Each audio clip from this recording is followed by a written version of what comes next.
கடப்படியல் இன்றைக்கு கைது செய்திருக்கிறான். மாவீரர் தினத்தை கொண்டாடியாச்சு, தலைவர் படத்தை போட்டாச்சு, அண்ணரோட படத்தை போட்டாச்சுன்னு கைது செய்யணும். ஒரு சில அமைச்சர் மாற தெரிவு செய்திருக்கீனம். இன்றைக்கு யாழ்ப்பாணத்தில் ஒரு டாக்டர் இருக்கிற, ஒரு பிரின்சிபல் இருக்கிற. ஏன் இவர்களுக்கு ஒரு எம்பி பதவி அமைச்சு பதவியோ இல்லை அமைச்சு ஒரு செயலாளர் பதவியோ ஏன் கொடுக்கப்படவில்லை? ஒரு அமைச்சர் போய் சொல்லியிருக்கிறார், அந்த ரயில்வே ட்ரக்குக்கு மேலே ஏறி நின்று அங்கால இறங்குனீங்கன்னா நெஞ்சளவில் தண்ணி இருக்குது, நாங்கள் ஹெலிகாப்டர்ஸ் பாவிக்க மாட்டோம்ன்ட்டு இந்த அரசாங்கம் முன் வச்ச ஒரு சில கோரிக்கை இன்றைக்கு பாதுகாப்பு செயலாளர் இந்த மழை காலகட்டத்தில் ஹெலிகாப்டரில் வந்து பெரும்பான்மையான ஒரு சிங்கள கட்சியின் மேல் நம்பிக்கை கொண்டு இது இந்த அளவு தூரமான வாக்குகளை வழங்கி இருக்கீங்கன்னா அனுரகுமார திசாநாயக்க தலைமையிலான தேசிய மக்கள் சக்திக்கு ஜாழ்ப்பாணத்தில் பலத்த எதிர்ப்பு கிளம்பி வருகின்றது. குறிப்பாக நினைவேந்தர்களை சுதந்திரமாக செய்ய முடியும் என ஆர்வித்துவிட்டு தற்போது முகநூலிலே விடுதலை புலிகளின் தலைவர் வேலுப்பிள்ளை பிரபாகரனுடைய புகைப்படத்தை பகிர்ந்ததாக ஜாழ்ப்பாணத்தைச் சேர்ந்த இளைஞர் ஒருவர் கைது செய்யப்பட்டிருக்கிறார். இந்த விடயம் தமிழ் மக்கள் மத்தியிலே அதிருப்தியை ஏற்படுத்தியிருக்கின்றது.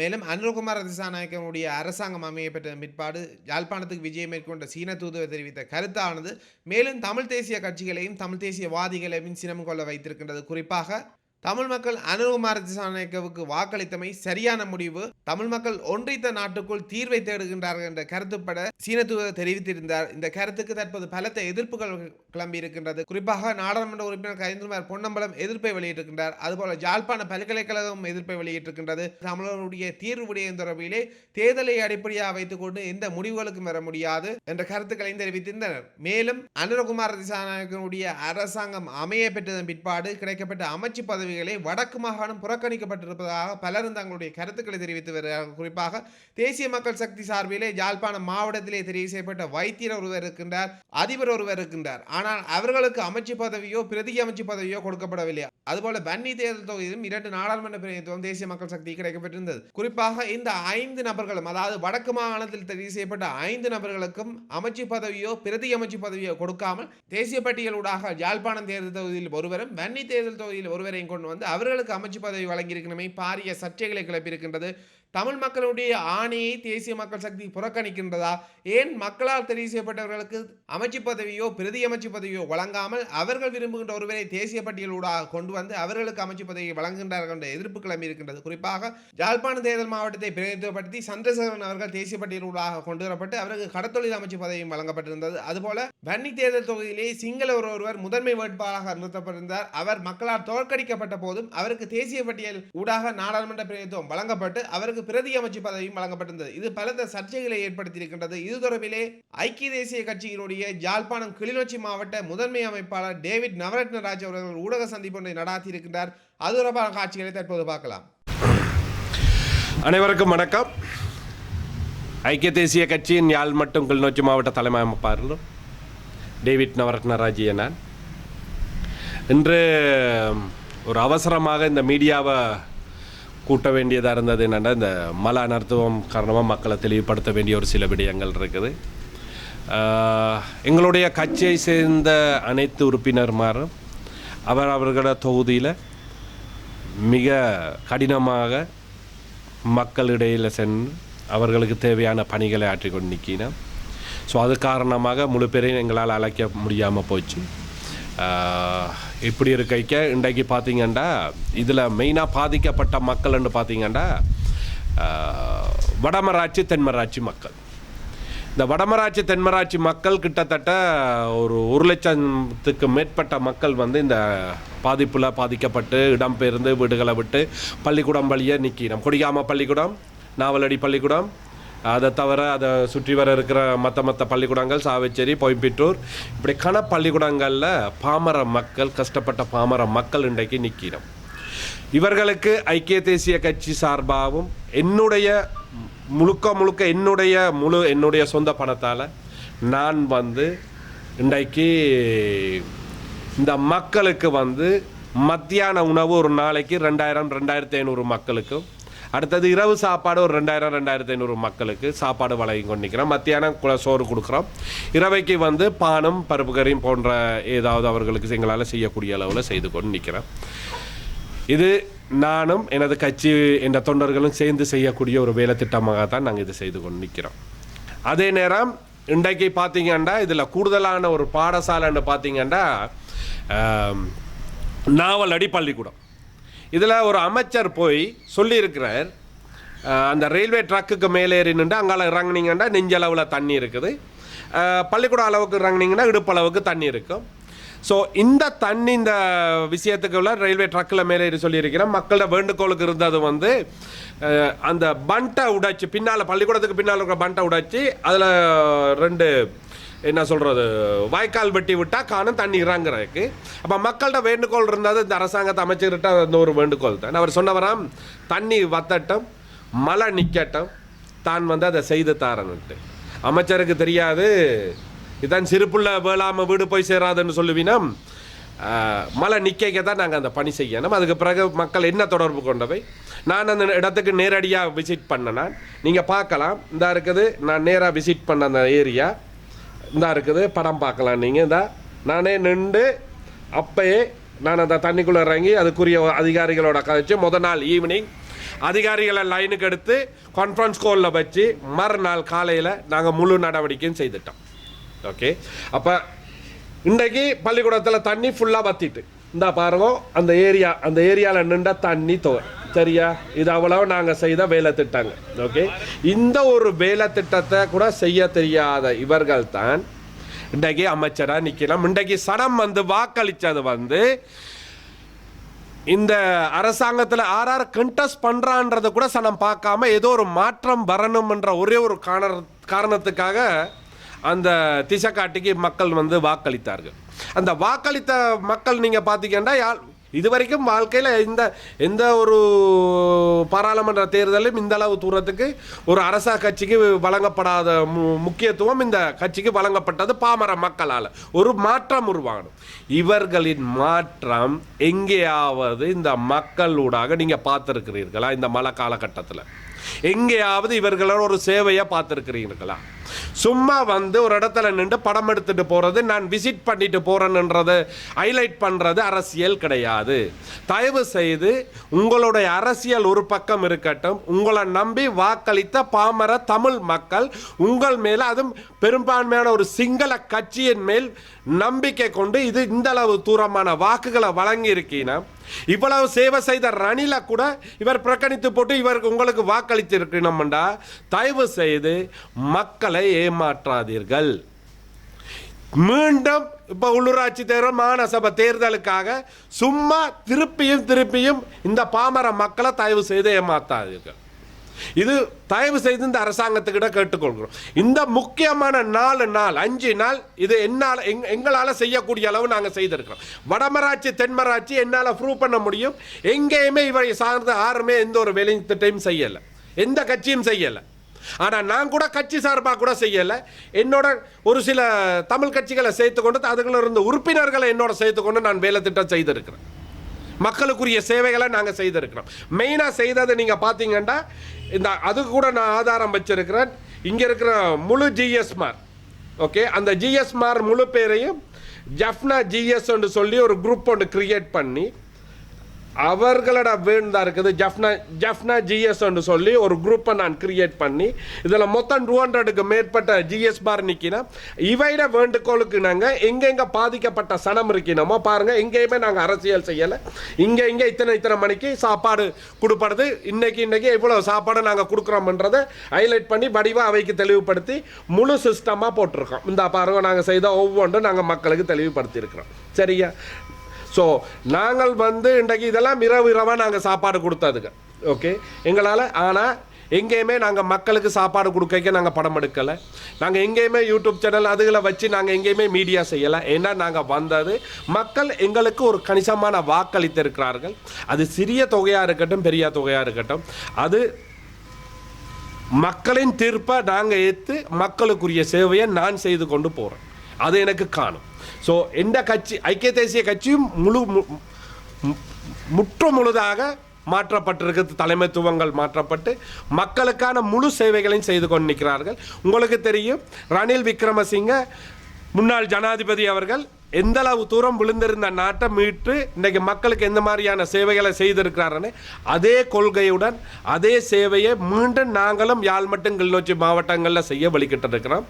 அது அடுத்த கட்டம் உங்களுக்கு ஒரு விஷயம் தெரிய வைக்கணும். எங்களுக்கு சரியான மனதுக்கு ஒரு கவலையான ஒரு விஷயம். இந்த விஷயம் இன்றைக்கி படித்த புத்திஜீவிகள் வாழக்கூடிய பாமர மக்கள் இருக்கக்கூடிய இந்த வடக்கு கிழக்கு மாகாணத்தில் இருக்கிற மக்கள், அது முக்கியமாக யாழ் மற்றும் கிளிநொச்சி மாவட்டம் முல்லைத்தீவு மாவட்டங்கள் எடுத்தீங்கன்னா இன்றைக்கு யார் என்பிபியில் எலெக்ஷன் கேட்கணும்னு கூட சனம் பார்க்கல.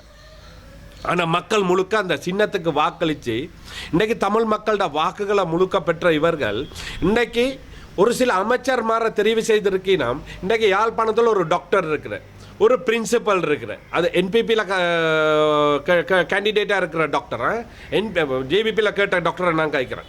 விசர் ஊசி அடித்தவனை நான் கைக்கல, என்பிபியில் இருக்கிற ரியல் டாக்டரை கைக்கிறேன். அடுத்தது ஒரு பிரின்சிபல் இருக்கிறார். அடுத்தது ரைட் ஓகே அவன் எலக்ட்ரிசிட்டி போர்டில் ஒர்க் பண்ணுற ஒரு பாமர மக்கள் சேர்ந்த ஒரு பாய் இருக்கிறார். ஸோ இவையெல்லாம் பாராளுமன்ற உறுப்பினர்களாக மக்களால் தெரிவு செய்யப்பட்டவர்கள். ஓகே, ஏன் இவர்களுக்கு ஒரு எம்பி பதவி வேண்டாம், அமைச்சு பதவியோ இல்லை அமைச்சு ஒரு செயலாளர் பதவியோ ஏன் கொடுக்கப்படவில்லை? ஸோ இவர்களோட வாக்குகளை பெற்று எங்கேயோ இருந்து வந்த ஒருத்தரை, அதுவும் லிஸ்ட் என்னது தேசிய பட்டியல் ஊடாக வந்த ஒருத்தரை அமைச்சர் ஆக்குறோம்டா இதுக்குள்ள உள்ள அரசியலை தயவு செய்து மக்கள் புரிஞ்சு கொள்ளணும். ஓகே, இன்றைக்கு சொகுசான வாகனங்கள் பாவிக்க மாட்டோம், நாங்கள் ஹெலிகாப்டர்ஸ் பாவிக்க மாட்டோம்ன்ட்டு இந்த அரசாங்கம் முன் வச்ச ஒரு சில கோரிக்கை இன்றைக்கு பாதுகாப்பு செயலாளர் இந்த மழை காலகட்டத்தில் ஹெலிகாப்டரில் வந்து இங்கே விசிட் பண்ணுறன்ற பேரில் விசிட் பண்ணி போட்டு ஒரு நாள் 2 நாள் நின்று போட்டு அவர் மீண்டும் ஹெலிகாப்டர் ஊடாகவே போயிருக்கிறார். ஸோ அந்த ஹெலிகாப்டருக்கு அவை செலவழித்த காசை கூட இன்றைக்கி மக்களுக்கு ஒரு நேரம் சாப்பாடு கொடுத்துருக்கலாம், அறிவு இருக்கிற அரசாங்கமாக இருந்தால். ஓகே, மக்களுக்கு சேவை செய்யணுமன்றதை தோணும். ஆனால் சில நேரங்களில் நீங்கள் பாருங்க, சிலர் வந்து அமைச்சர்மார் மேலேயே நிற்கணும், இறங்கி மக்களோட மக்களாக நீங்கள் ட்ரௌசர் உடுக்குறீங்களா இல்லை வேஷ்டி கட்டுறீங்களோ இறங்கி பாருங்க. உதாரணத்துக்கு டக்ளஸ் ஐயாவே பாருங்க, அவர் கூட இந்த வயது போன காலகட்டத்தில் வேஷ்டியை 2 மடித்து கட்டி போட்டு அவரும் தனியாக இறங்கி நடக்கிறார். இதுதான் மக்கள் சேவைன்றது. மக்கள் சேவை செய்கிறதுக்கு முதல்ல அவைக்கு அனுபவம் இருக்கணும், அதுக்குரிய எண்ணங்கள் இருக்கணும். இவை என்ன பொறுத்த வரைக்கும் இன்றைக்கு இந்த அரசாங்கம் மக்களை பேய்காட்டி கொண்டு நிற்குது. இவையிட எண்ணமும் நோக்கமும் பிழையானது. ஓகே, இன்றைக்கு இந்த மக்களை இன்றைக்கு கைது செய்யணும். யாருக்காவது விளங்குதா? மக்களை கைது செய்யணும். இன்றைக்கு யாழ்ப்பாணத்தில் எனக்கு தெரிய கடப்படியில் இன்றைக்கு கைது செய்திருக்கணும். மாவீரர் தினத்தை கொண்டாடியாச்சு, தலைவர் படத்தை போட்டாச்சு, அண்ணரோட படத்தை போட்டாச்சுன்னு கைது செய்யணும். ஒரு பக்கத்தில் நீங்கள் என்ன சொல்லணும், மாவீரர் தினத்தை கொண்டாடுங்கன்னு சொல்லினோம், மறுபக்கமாக மறைமுகமாக வந்து இளைஞர்களை கைது செய்யணும். ஆனால் இன்றைக்கு ஒரு விடயத்தை மக்கள் விளங்கி கொள்ளுங்க, இங்கே யாருமே பிரச்சனை படுத்தலை. மஹிந்த ராஜபக்சட காலமாக இருக்கணும், அதுக்கு முதல்ல இருந்த ஐக்கிய தேசிய கட்சியோட காலகட்டமாக இருக்கணும், அதுக்கு பிறகு இருந்த ரணில் விக்ரமசிங்க அவர்களோட ஆட்சி காலமாக இருக்கட்டும், எப்பயுமே மக்களுக்கு இதே போல் அமைதியான முறையில் எங்களுடைய இறந்த எங்களுடைய உறவுகளோட நினைவு தினத்தை அனுஷ்டிக்கிறதுக்கு எங்களுக்கு முழு அனுபவம் இதுவும் கிடைச்சிருந்தது, உத்தரவு எங்களுக்கு படியும் கிடைச்சிருந்தது. ஆனால் ஒரு சில விஷக்கிருமிகள் இன்றைக்கு ஆண்டு கொண்டிருக்கிற ஒரு சில விஷக்கிருமிகள் தான் ஒவ்வொரு இடத்துலையும் போய் நின்று ஆர்ப்பாட்டம் செய்து வழக்கு போட்டு வடக்கு கிழக்க பிரித்து விஷயங்களை செய்துட்டு இன்றைக்கு ஆட்சியில் இருக்கிறனால அவை இன்றைக்கு இந்த மாதிரி குளறுபடிகளை செய்யாமல் இருக்கணும். ஸோ நார்மலாக நீங்கள் பார்த்தீங்கன்னா மற்ற பெரும்பான்மையான கட்சிகள் இவ்வாறான கேவலமான வேலைகளை செய்கிறதில்லை. ஆனால் இந்த மாதிரியான கேவலக்கட்ட வேலைகளை செய்து மக்களை திசை திருப்பி இன்றைக்கி திசை காட்டி ஆட்சிக்கு வந்து இந்த திசை காட்டி இன்றைக்கு பாமர மக்களோட வாக்குகளை பெற்று இன்றைக்கு இந்த பாமர மக்களை இந்த அனர்த்துவ காலத்திலையும் கைவிட்டுட்டு நிற்குது.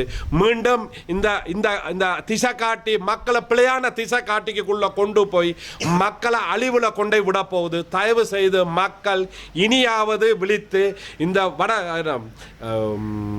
மாநசபை மற்றும் உள்ளூராட்சி அரசாங்கங்களில் இவர்களை நிராகரித்து தயவு செய்து பலமான ஒரு எதிர்க்கட்சியை உருவாக்கி மீண்டும் ஒரு ஜனநாயகமான ஒரு நாட்டை இந்த மக்கள் வாழ்கிறதுக்கு முழு சேவையும் இந்த அரசாங்கம் ஊடாக கட்டு வாழ்கிறதுக்கு தயவு செய்து மக்களிடம் நான் வேண்டுகோள் விடுக்கிறேன். ஆமாம், அவர் இன்றைக்கு இந்தியாவுக்கு போயிட்டு இன்றைக்கு வந்திருக்கிறார். எனக்கு அழைப்பு வந்திருக்குது. உடனடியாக நாளை மற்றும் மறுதினம் 2 மீட்டிங்ஸ் இருக்குதுன்ட்டு அதுக்கு போய் வந்த பிறகு தான் அதுக்குரிய விடயங்கள் என்ன மாதிரி என்று விளங்கும். நான் அதுக்குரிய மீடியா தெளிவுபடுத்தல் செய்வேன். போயிட்டு நான் இந்த அவரோட மீட்டிங் முடிச்சுட்டு வந்து திருப்பி அதுக்குரிய தெளிவுபடுத்தல் செய்வேன். அண்மையில் வடக்கில் விஜயம் மேற்கொண்ட சீன தூதுவர் அனுகுமார திசாநாயகனுடைய கட்சிக்கு வாக்களித்தது தமிழ் மக்கள் சரியான முடிவென்று தெரிவித்தார். அதுக்கு நான் முற்றிலும் மறுப்பு தெரிவிக்கிறேன். அது ஒரு மாயை உருவாக்கி மக்களை பாமர மக்களை வந்து ஏமாற்றி பெற்ற வாக்குகள் தான் இது. இதில் நீங்கள் இந்த கேள்வி ஒரு நல்ல ஒரு கேள்வி. உதாரணம் பாருங்க. இப்போ இந்த அறத்துவம் நடந்து இந்த காலகட்டத்தில் இன்றைக்கு 5-6 நாளாக போயிடுச்சு. 5-6 நாளில் கிட்டத்தட்ட 1 கிழமை காலமாக போயிட்டு இன்னும் எதுவுமே வழங்காத அரசாங்கம் இன்றைக்கு இந்த காலகட்டத்துக்கு 12 மில்லியன் காசு தான் ஒதுக்கீடு செய்திருக்குது. சரியா? அப்போ நாளையிலிருந்து கச்சேரி வந்து மக்களுக்கு கிட்டத்தட்ட பாதிக்கப்பட்ட மக்கள்னு பார்த்தீங்கன்னா 1.5 லட்சம் 2 லட்சம் மக்கள் பாதிக்கப்பட்ட மக்கள் இருக்கணும். இந்த பாதிக்கப்பட்ட மக்களுக்கு ஒரு நேரம் சாப்பாடு கொடுக்கறதுக்கும் மற்ற தேவையான பொருட்கள் வழங்கணும் என்று சொல்லி ஒதுக்கிடப்பட்ட கணக்கு வந்து 12 மில்லியன் 1 கோடியே 20 லட்சம். ஓகே, ஸோ இது என்னென்று காணும்னு நீங்கள் நினைக்கிறீங்க?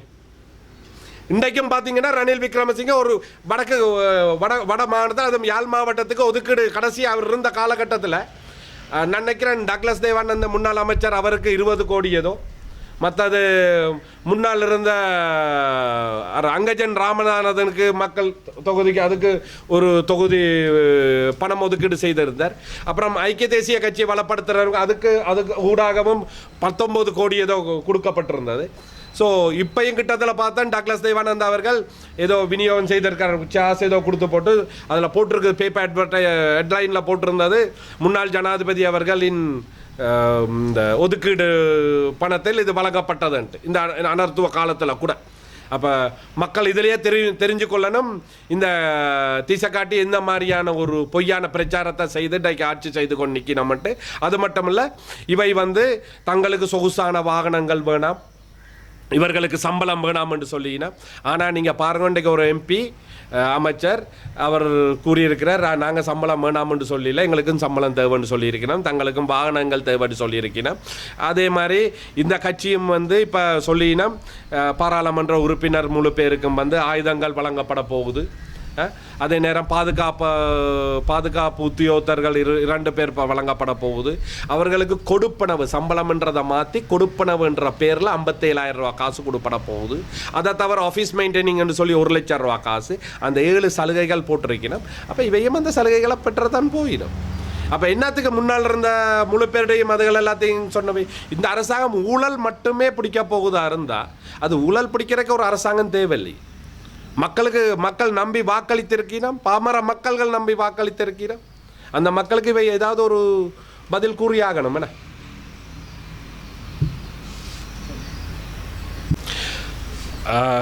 இந்த வாய்ப்பை கொடுத்த அனைத்து மீடியாக்களுக்கும் நன்றி.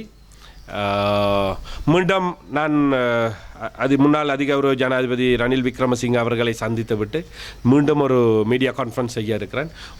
உங்களுடைய முழுமையான ஒத்துழைப்புக்கு என்னால் மனதமார்ந்த நன்றி.